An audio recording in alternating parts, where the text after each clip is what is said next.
Les origines du Tobogganing Park remontent en 1890. Ça a débuté au Canada avec la traîne sauvage. C'était une planche recourbée, tout simple, avec des cordes sur les côtés pour se tenir. Et ils descendaient sur des toboggans tout droit. Enfin, c'était l'ancêtre du bobsleigh.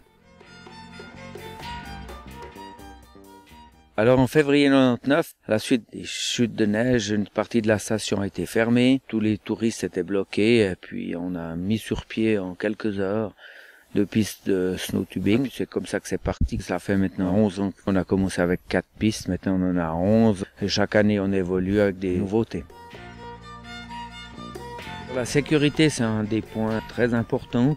On a aussi évolué dans ce sens depuis le début, parce que ça n'existe pas sous cette forme, donc on a dû créer nos propres règles de sécurité, et puis surtout assurer.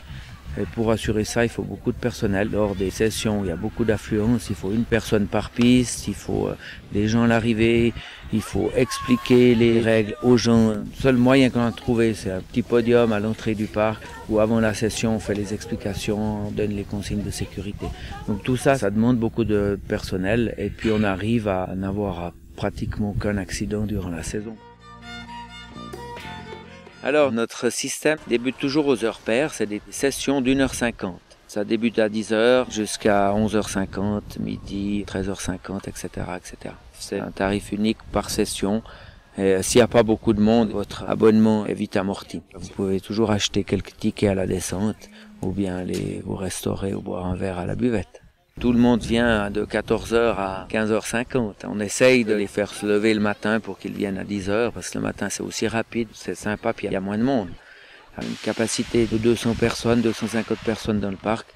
Et si on veut que ça tourne et puis que tout le monde puisse en bénéficier, il a fallu faire ces tranches horaires. Alors mon adjoint, il va vous parler aussi des tubes et puis de la technique du parc. Pour descendre au snowtube, on va de toute façon une seule personne sur un tube, mais on peut, suivant quelle piste et suivant les conditions de la neige, descendre à plusieurs avec plusieurs tubes. On s'asseye toujours une seule personne sur un tube parce qu'on peut bien croiser les jambes sur le tube et bien se tenir avec les mains. Il est hors de question de prendre son enfant sur les genoux, même si c'est un petit, même si vous arrivez bien à le tenir, ça ne passe pas. Les chaussures de ski sont interdites sur tous les tubes pour des raisons de sécurité. Le casque n'est pas obligatoire, mais conseillé, surtout pour les petits enfants. On met des casques à disposition, on vous en prête contre une petite caution. On a à peu près toutes les tailles standards pour les petits enfants jusqu'aux adultes. Au Tobogganing Park, on a 11 pistes différentes, dont 3 mini-pistes pour les enfants de moins de 6 ans.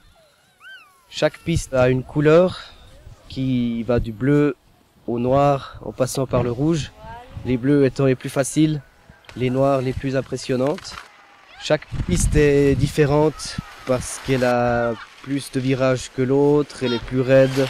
On a 2 pistes qui partent depuis une tour et une piste qui passe à travers un tunnel de neige et qui passe dans une rondelle de 360 degrés. Nous avons aussi des pistes avec des sauts et bien sûr les fameux virages relevés du Tobogganing Park.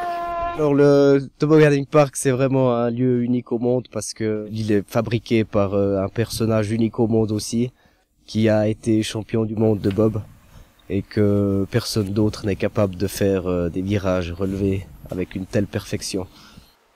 Au début de ma carrière, dans les années 70, j'ai travaillé à la piste de Saint-Moritz, à la construction.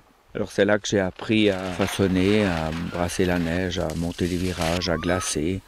Tous les autres parcs sont faits des pistes rectilignes avec des petits virages qui tournent, mais il n'y a aucun parc au monde qui existe sous cette forme avec des virages relevés, glacés comme les pistes de bob.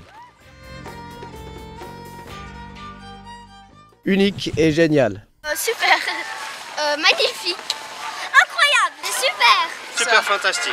À refaire. À refaire, ouais. Génial. Ça me rappelle les années de bobsleigh. C'est rattraper l'enfance.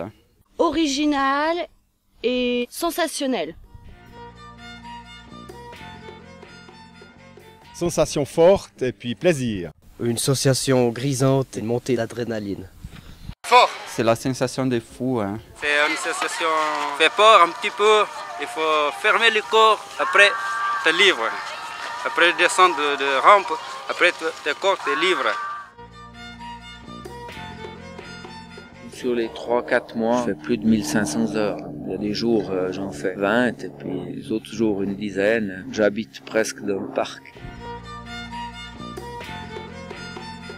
Il y a du ski, il y a du patin, il y a encore des tours en raquette, du ski de fond, on peut aller à la piscine, on peut visiter le musée, on peut faire plein d'autres activités. Il y a même du karting sur glace à la patinoire. On peut faire des baptêmes de l'air avec les airs glaciers, l'hélicoptère, visiter le parc à biches, etc., etc.